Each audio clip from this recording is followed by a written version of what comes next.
Hey, this is Anney. And Samantha. And welcome to Stuff I Never Told You, production of iHeartRadio.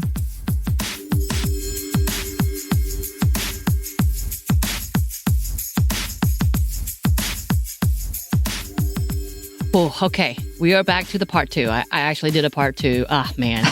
I was doing so good, Anney. I was doing so good. I had some thoughts. I kind of derailed it too. So. No, we knew this was going to happen because this is like, I will say, as we have talked about this episode. So we are coming back to Chanté Joseph's article, Is Having a Boyfriend Embarrassing? And there's a lot of feels. So there's a lot of feels to the point that every time I have now mentioned it twice on interviews to say, have you read this article? Mm-hmm. I have mentioned it to you. I have mentioned it to a friend of the show, previous host Caroline. I've been spreading this article out everywhere because I'm like, we all need to talk about this. This is legitimate. We, as a coalition of marginalized, feminist, female representing people, need to talk about this article. Yeah, and why it resonated so much. Yes, and why there's so many reactions to it. Of course, we know any type of statement like this is going to get some type of reaction, good or bad. But she really brought out some thoughts in this conversation. If you haven't listened to the part one, pause here, go back to part one, because we talk about some of the things that she alludes to, some of her quotes, and what she specifically has seen in this conversation with other writers and creatives as well. So, and activists. So you should stop here, go back. Okay, yes. Welcome back. But yeah, so she had some really big thoughts, and man, people have things to say. So Joseph often says throughout her article, it isn't that falling in love or being in a happy, healthy relationship is bad or that it demonizes a person. It doesn't make you a villain for being that. But it is all about the fact that it is restructuring a narrative that once villainized the group of women whose self-worth is not hinged on the ever-exhausting quest of finding their soulmates. Which, by the way, I just heard someone say that to me, and I really wanted to be like, no! Oh, really? Yes. She was a recently divorcee. I think she just came out of a relationship. And she's like, she's feeling that loneliness. Even though she knew, she was so excited about coming out of that relationship and understanding how bad it was. But now her new quest is to find that one again. And I was like, no, I need to teach you to rethink this, because you will, in any perfect relationship, it can be the most perfect, genuinely great relationship. If your search is based on someone else, your happiness is based on someone else, you're going to be unhappy. Yeah. And it's going to make you sad and rip at your expectations. Yeah. And exhaust you. Oh, God. That term soulmate, I just hate it so much. But as we talked about all of these things, especially again in that dating episode, it is exhausting. Mm-hmm. And that search being, for us being told this is the end goal. Yeah. And, we've talked about this in so many episodes, but I don't know if I've ever shared this story. When I was in high school, I created what I called Operation Hot Husband, OHH. And I was determined to find and I was in high school, and also gay, but whatever. You gotta pray the gay away. It's okay. We understand. I legitimately actually was. But I would go, looking back at it, everything was fine. But I could have put myself in some pretty dangerous situations because I was going to bars as a high schooler to meet a man because I had this timeline, and I was so sure by this time I had to do this, by this time I had to do this. I had a whole plan, Home Alone style. This is how you do it. But I could have really put myself in a dangerous situation for this story that has been fed to me that is not true and doesn't take into account the reality of a lot of things. OHH. Operation Hot Husband. Yep. Wow. Yeah, that's a nugget that you I did not know. That was new. That was new for me. That was new. But yeah, with all of these things, there are some interesting responses to the article, to the fact, again, other articles have been written in this conversation. There are many also response videos talking about how they aren't embarrassed by their boyfriends and the such, and seemingly to show off their boyfriend, or more likely appealing to the sexist audiences they have cultivated, being like kind of like the tread wife type of conversation of like, I'm not a feminist. I can cook video. If you know, you know. If you know, you know. This is that same level of being like, I'm not embarrassed of my boyfriend. My boyfriend does this. My boyfriend is this and this. I'm like, okay. This is one of those moments I'm like, tell me you haven't read the article without telling me you haven't read the article type of conversation. And one of those articles came from The Guardian. She did read it. I think she did read it, to be honest. But part of her response was kind of a level of like, oh, well, if having a boyfriend is embarrassing, me having a husband is even more so. Like, but tell me, Gen Zer, because I don't know Joseph's age or anything, but it seemed like a very much like that type of conversation. Be like, is wearing mom pants still as embarrassing as that? Are these things as embarrassing as that? And I'm like, that's not necessarily what she is saying. And then criticizing, being like, well, if that's embarrassing, what other types of relationships would you consider embarrassing? Type of conversation. I'm like, well, again, I don't think you read what this article is. It's not them versus us. It's not relationship versus single women. Like, there's so much nuances to this conversation about like where we have come and how far we have come along in understanding we should have an identity beyond I am someone's partner, I am someone's girlfriend, I am someone's wife, mom, and I am someone's mom. But I like that was one article. But there's others who are like, you know what? I get it. Let's talk about this. So this is from dailyfreepress.com. And I believe it's an Ask Abby, but it's actually Ask Annalise. Annalise Bruno is the author.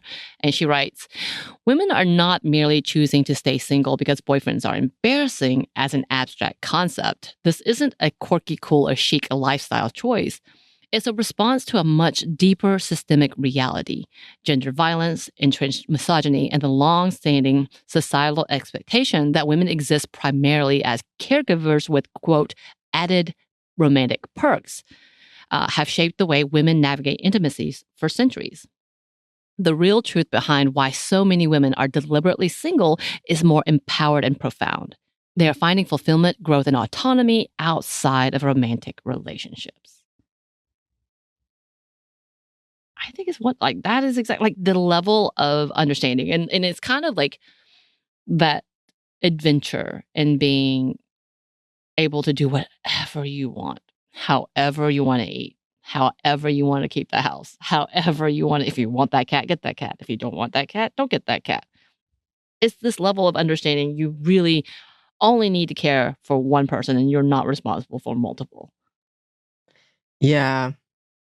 I think about this a lot with my mom because, you know, I a lot of times these conversations do get kind of, that's Gen Z doing whatever, or you know what but my mom, after my dad died, she's just said to me several times, I have no interest in finding anybody else.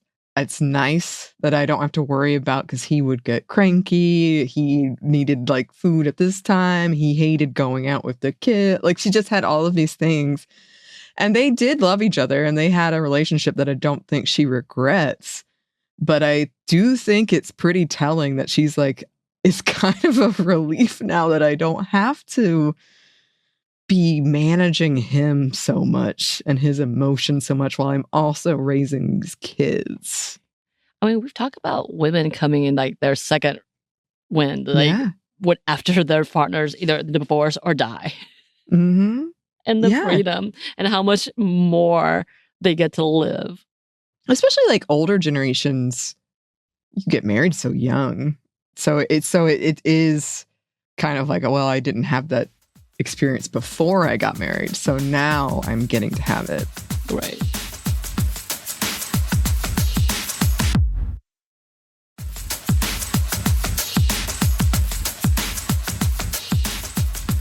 of seeing my parents who were happily married. And I know we've talked about it. When one of them dies, the other was going to quickly go with them. Like if there was a true soulmate situation, this is it. That they've always been in alignment. Whether like they've also thrown things at each other and screamed at each other and yelled at each other for sure. But like my mother and father still make sure to tell each other they love each other and call them pet names, like all these things. So they really feel like they are each other's best choices and they made the best choices. However, my mother also has moments of like, I never got to do these things that you got to do. And she had plans as of recently to try to do some of those things. But age and pain and all these things, circumstances have happened and she's not able to do it. And I can tell as she's talking about it, wanting to do those things and being unable to, like really has those moments. And it has nothing to do with my dad necessarily. Like he didn't hold her back, but she definitely started a family in her teens with him. And they were not able to do those things. Like they had the obligations without the support and ability. Of course, back then you didn't think they could. It was a glamorous ideal for people to travel like that. Not your everyday North Georgia mountains people who are barely working through, their jobs with barely their high school diplomas. So it was definitely a different time, and it wasn't a reality. Like there was no way. As where today, it is more accessible. But it's not if you're still bound by those same having 2 to 3 children, having very limited funds, trying to have a house, all those things. And kind of does feels like it holds you back. It does. And it's one of those things that really frustrates me because I just think this is one of those, it's hurting everybody. Yeah. Because people do want to be in relationships and the truth of it is that for so long, for women, a relationship does come at a much higher cost than it does for men. Right. And I hate that because I have friends who want that relationship, but are like unwilling to pursue it. And men who want to be in relationships, but women are like, I don't know. I don't want to enter this because I'm going to get trapped in something. And I feel like my mom, what I would witness with her is she was such a people pleaser. And I am too. And I'm pretty sure I got it from her that she couldn't, even though I feel like she's a strong, intelligent, all of these things. But she felt like she had to do this because her kids were involved or she just sacrificed so much. And it's almost kind of a self-sabotaging fear at a certain point, because one of the reasons I didn't want to date at first was I knew that would happen to me. Right. I would get in a relationship and I would cave because that's what I learned. That's what I saw growing up. Right. Well, and again, that's this whole other depth of conversation of like motherhood and such. And like, this is kind of but you know what's coming type of conversation. And like, is this worth sacrificing for this dude? Yeah, you're thinking about that. I mean, we talked about this in the women and men lying about their politics episode, but I remember recently, before I really came into my identity as ace, I sat down with a dude he was like, I think we should date. And I said right then and there, listen here, I don't want to get married. I don't want kids. Like, I was just laying out all of this stuff right away. Immediate. This is my list. If it's not compatible, stop talking to me. I've been wishy-washy on it in the past, but I'm not going to change it. Not anymore. I found myself. And I will say, okay, so to that Ask Annalise article, she wrote this, and I love it. They say, it's beautiful, really. Whether you're in a relationship or not, the truth is clear. Men may need women, but women do not need men. Understanding this is essential, not as a statement of superiority, but as a foundation of self-fulfillment. And especially as we talk about the fact that women are having less children, and we talked about like why are the many reasons, and financial being one of them. Other part is growth in career or other wants in their lives, and knowing that having a child is not timely for whatever your goal may be, especially for a woman. Men, their life goes on. oftentimes. But like in this level of like understanding that self-fulfillment is kind of nice. Yeah, it is. And it's interesting to me that when you sent this article to me, I was reminded of when I was in high school. I was the local feminist, the real rabble rouser. But there was this article that came out when I was in high school that was basically kind of like women really scientifically don't need men anymore. Yeah. And all these boys in my class came up at me and they were so angry about it. And I was like, I'm not trying to make a huge point about how you shouldn't exist or something. I'm just saying this is what the science says. And, you don't have to date me. But I'm not really sure why you're so upset I'm telling you this. It caused a huge firestorm. I just remember it. And I was kind of taken aback by how angry these boys were that there was this science article that I'd read that said, how dare you, science? Which explains where we are today with the yeah, it kind of does. But another article about it from hercampus.com had actually a great explanation, again, as we are talking about the article, just this article. They write, another big part of this conversation is that for a lot of straight women, it can feel like we're sleeping with the enemy. Now, I'm not saying all men are awful people who shouldn't be in relationships. What I'm saying is that many of us are out here doing everything right. We're in college, we're working full time, we have our own apartments. We are actively dismantling the patriarchy in our personal lives. Yet somehow, a man is still in our bed, our mind, our space. The separation of both can be hard to handle, especially when he is the guy of your dreams, when it is compatible. Okay, so that's the end of her quote. And I think it's such a well said, specifically for how I feel. I'm like, okay, I got to do all these things. And all these things that I did not expect has happened into this point of like, I assumed I would be single for the rest of my life. I assumed if I did date someone that one day it might be a person of color, woman, like a woman of color, like that. My family was very scared of this.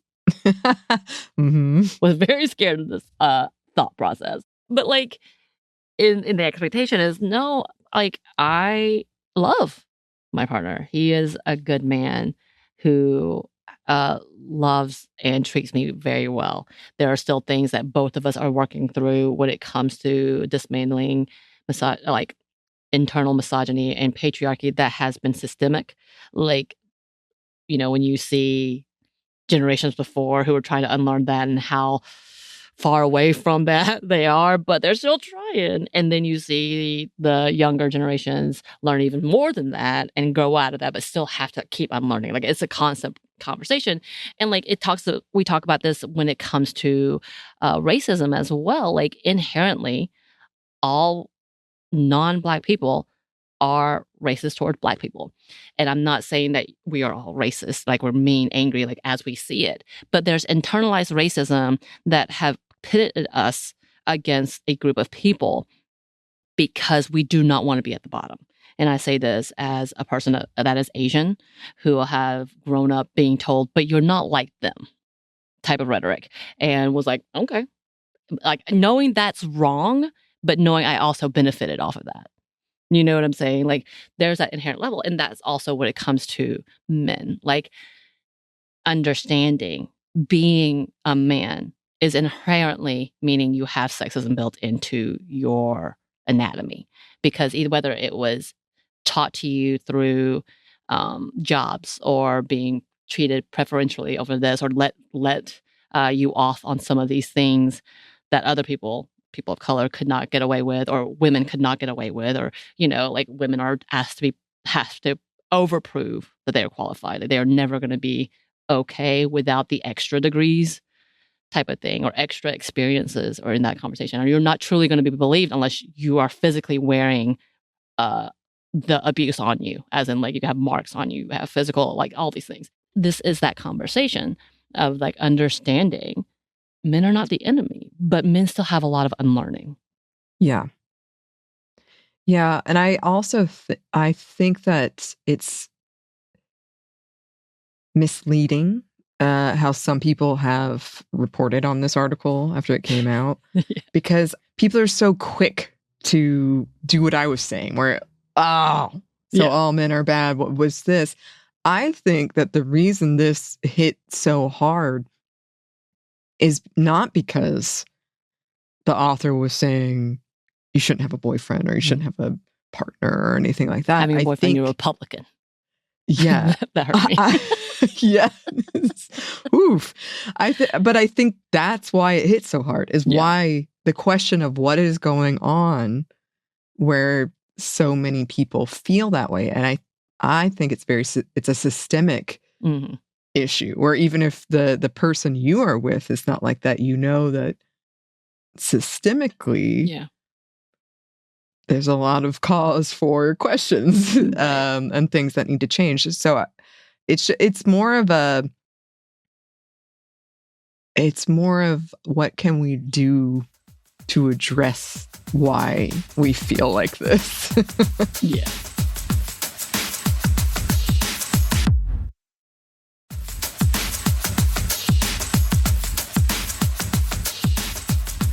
Also, there's a big conversation in, like, I know the queer community, when it comes to intersectionally, talking to gay white men and being like, hey, there's a lot of misogyny within the gay men culture, and you need to talk about it. We need to talk about that. You don't get a pass just because you don't want to date a woman. That's not the thing. We have seen and witnessed many things where they think they can get away with things, whether it's touching, grabbing, doing things, but no, it's okay, I'm gay, which doesn't happen a lot. There's like, I'm not saying, because we don't want to fit into the far right narrative of like, oh yeah, they're definitely, no. But that for some reason, there is a level like we can't hold accountability and we can't say there's misogyny there when it's absolutely there's misogyny there. There's this conversation that needs to be there just as much as we have to say there's racism within the queer community as well. Just because you're one part of the intersectional spectrum doesn't mean the other doesn't apply to you or doesn't affect you somehow, whether you're part of the problem or part of like the victims, like type of conversation.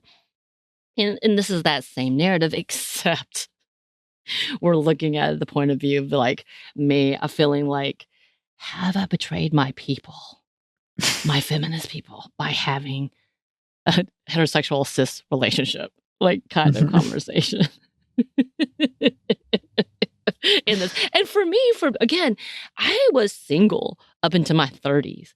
No relationships except for like a couple of like high school relationships that were like, we don't talk to each other, we pass notes type of conversation into my late 20s, early 30s. And even then, my relationships lasted 2 to 4 weeks at most.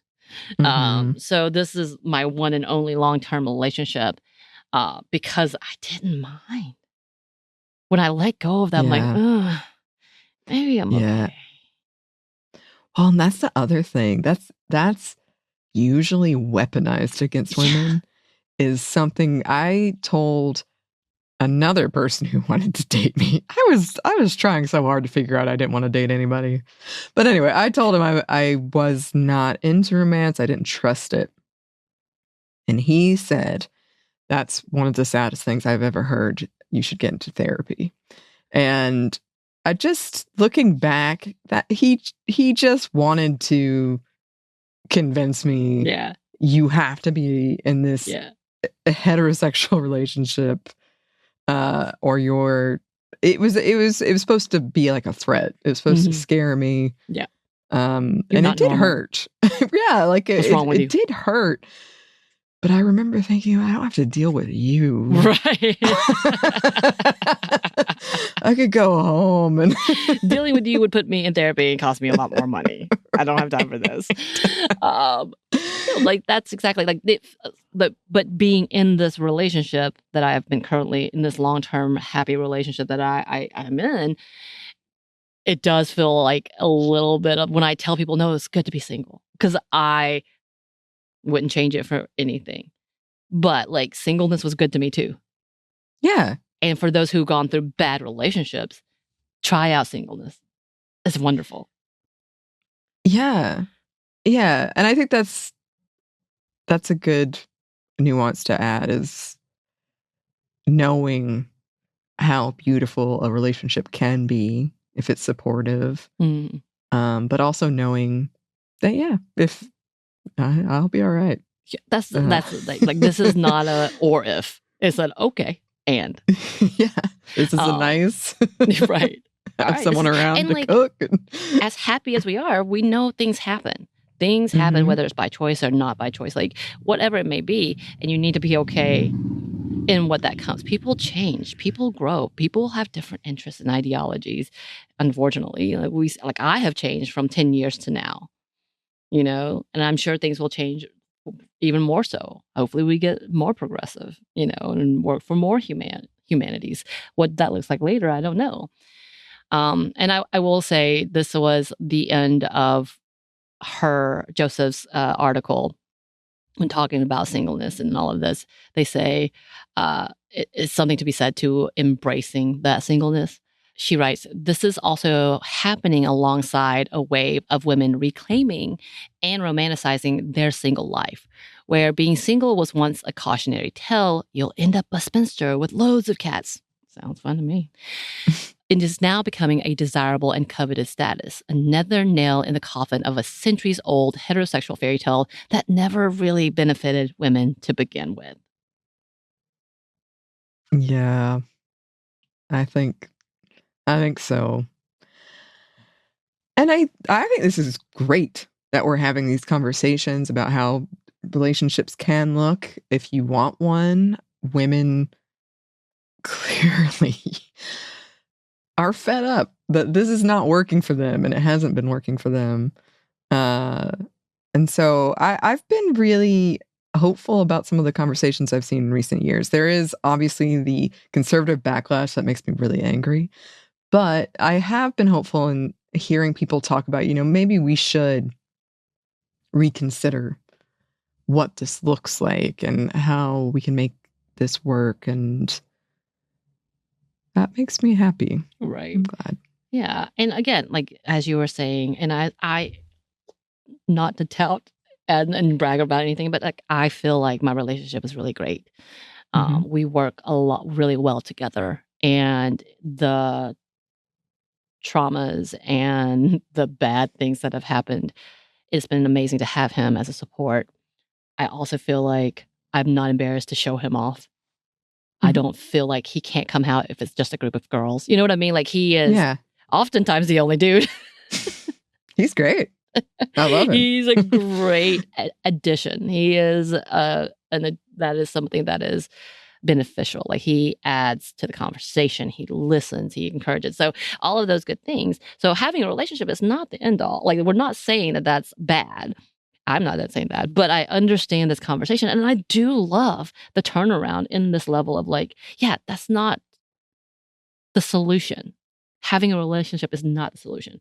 It should be a benefit. It should be an added plus. If it's a negative, then we really need to think about why. Why is this worth it? But like, being single is not like, when people say the words, you're going to be single all your life, don't threaten me with a good time and more money. What? Yeah. You know, like, those are those moments in understanding that. And of course, this also has that conversation of women making like more friends and having more friends and being a little less lonely, or being able to have a solution when you feel lonely. Yeah. So that's definitely that conversation too. So, but again, her putting that phrase out there really ruffled some feathers, and then also really gave some victory laps to people. I love that too. It's a conversation starter, and I love it. Yeah, I do too. I really think that this is hitting something that has just been boiling under the surface for a while. And even looking back at my own dating experiences where, you know, in the beginning, I would be very sure I'll make your food or whatever it looks like. And to getting into huge fights with my last ex, where I just wouldn't have ever done that before, but I just felt there wasn't inequality in our relationship and that he didn't see it. And I think that's happening more and more with people. And we should be asking, why? Mm-hmm. Why is that? Mm-hmm. Oh, so many thoughts. So many thoughts. I didn't even get into... I recently stumbled into a whole argument about women changing their married name, their name when they get married. And we did an episode on that on Sminty a long time ago, and I got a lot of angry mail about it. But I wasn't saying there's anything bad about it. I was just kind of going over the facts of the history of it. But apparently this is still a huge contention point. So weddings.